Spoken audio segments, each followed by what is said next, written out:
Et voici l'émission culturelle Les deux dans le avec Balbamote et Balbamote dans le rôle de Balbamote ainsi que de Balbamote. Nous allons d'abord réfléchir à l'évolution du métal, n'est-ce pas? Oui, exactement, mon cher Balbamote. Le métal, qui est une danse qui a été créée il y a très longtemps chez nos amis barbares des temps jadis. Barbare des tropiques, du métal grégorien. Et j'aimerais que vous interprétez de cette composition, s'il vous plaît.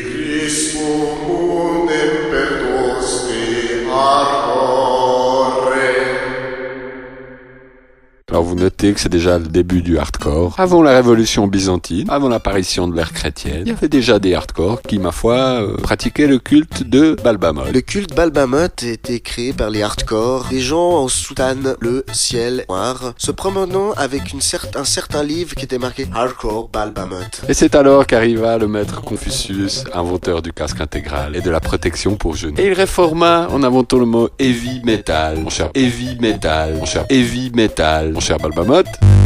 Mais lors d'un combat dans le désert avec les Touaregs tectonites, qui ont inventé le mode tectonite, qui était le rival des hardcore. Je crois qu'on prononce tectonique, monsieur Balbamote. Excusez-moi de mon... Je connais plutôt les espèces des gourunites. Les gourunites sont des petits êtres rouges, et c'est le seul mot nite je connais. C'est eux qui ont soutenu le siège d'Alep et qui ont inventé le gore grind face aux envahisseurs croisés, si je ne m'abuse. Oui, les envahisseurs croisés, qui eux avaient amené la Bible jazz, mais restons plus dans le hardcore, car nos amis Ontoge. Nos amis Ontoge, bien sûr, sont soumis avec leurs copines. Alors nous préconise quelque chose de beaucoup plus grind, en fait, beaucoup plus moins turban, pas de chiffon finalement. Exactement, c'est pour ça que nous allons parler du premier mouvement de torture hardcore, enfin grind on va dire. C'était l'histoire d'un petit rat qu'on enfilait dans un orifice et la personne devait absolument chanter dans son casque intégral. Évidemment, le côté heavy metal avec le casque intégral était de toute façon de rigueur lors de la cérémonie. C'était turban, pas de chiffon quoi.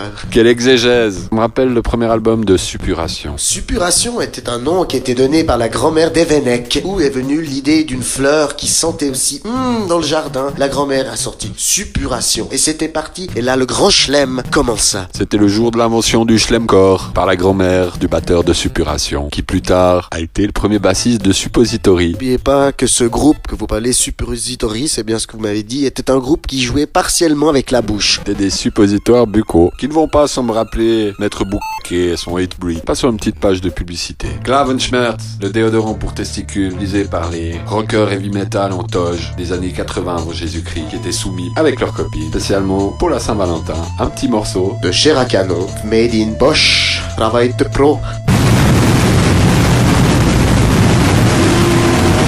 Je me suis laissé dire l'autre jour dans le métro à Paname, que Pierre Perret se mettait au grand corps avec son nouveau truc, la tub. Vous voyez, il parle du zizi, plus dans le noise, dans le côté... Vous voyez, Pierre Perret, non, quand il prend une cuite, Le broken zizi.